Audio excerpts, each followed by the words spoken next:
Welcome to a new Monday morning routine.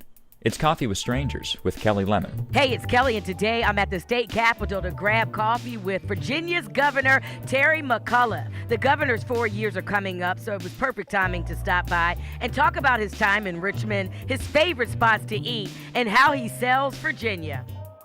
The way that I start off the show is I cheers, because I feel like there's a moment that just has to be celebrated all the time. I know who you are, the state of Virginia knows who you are. To our viewers that are not from Virginia and have no idea who you are and what do you do? 72nd governor of the Commonwealth of Virginia. So think about this. Patrick Henry, our first governor, started the American Revolution. Thomas Jefferson, our second. And now Terry McAuliffe. Isn't that a great country? How did you get to Virginia? Dorothy and I moved about 25 years ago. I originally from New York, came down, ended up going to Georgetown Law School, loved the area, stayed in the area. And when Dorothy, our first child, we have 5 children. Our first child, Dory, when she was born, we decided that we needed to go to a place that's going to have a great education system, land, and got all the great historic sites. So we chose Virginia. So I always like to say, I chose Virginia. Okay. I wasn't born here, but I chose it. It's such a beautiful state that it attracts folks to come to live in this great state. Do you drink coffee? I do. How do you like your coffee? Very strong. Okay. 1 cup, 2 I don't cup? put anything in it. Nothing in it. Straight black, right? Yep. How many cups do you drink a day? In my old days could have 4, 5, or 6. Now 1, 2 is a better place to be. You can get to the water, you can get to the mountains, you can get up 95, all by being in the state of Virginia. How does that attract people to come here? We have all the assets. I mean, think about it, Kelly, what we actually have. We have the mountains. We've got 28 miles of ocean front down at Virginia Beach. I always like to say, we don't have sharks in Virginia. We have dolphins. Literally, they will come, they will pick up your children, they'll give them a ride, they'll drop them back off. We have 320 wineries, 227 craft breweries, 55 distilleries, and about 10 cideries. The Oyster Trail, 8 varieties of oysters. But the historic sites, obviously the historic triangle. You can go see Monticello, Jefferson's home. You can go to Mount Vernon, see George Washington's home. Come to Richmond, this beautiful city. Right, that building right there, designed by Thomas Jefferson.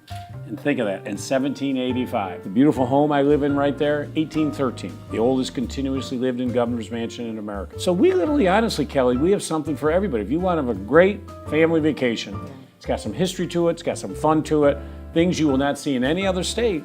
That's why we're doing so great here on tourism. What's next for the state of Virginia? Or what do you want to see in the person that will have the privilege of replacing you? Continue to focus on the economy. We've put a record investment in K-12, $1 billion investment in K-12. We've redone transportation. I have been a leader on civil and voting rights. We need a governor who's going to have a continuation of that. But Kelly, we're leading today. Cybersecurity. More data centers than any state in America. More unmanned systems, the new drone technology, the new driverless vehicles. We're leading the nation on that, these 21st century technologies. You've got to be open and welcoming to everyone. There are a lot of people that say, my vote doesn't matter. No one's going to listen to me. They're still saying that. What do you tell the residents of the state of Virginia? Why to vote? What I like to tell folks, the governor has more say on your life in Virginia than the president does. The education funding, what roads are constructed, we run the healthcare programs. That all is run by a state government. We impact your life very directly.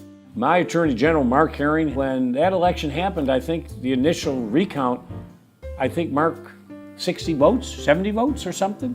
He ended up by a very small margin. Every vote counts. I tell young folks, you've got to get in the game, but don't tell me your vote doesn't count. The men and women who've worn the cloth of this country, I have a son today who's a Marine, who's in a very tough area in the Middle East today. These men and women are putting their lives on the line to protect our freedoms. The least we can do is vote.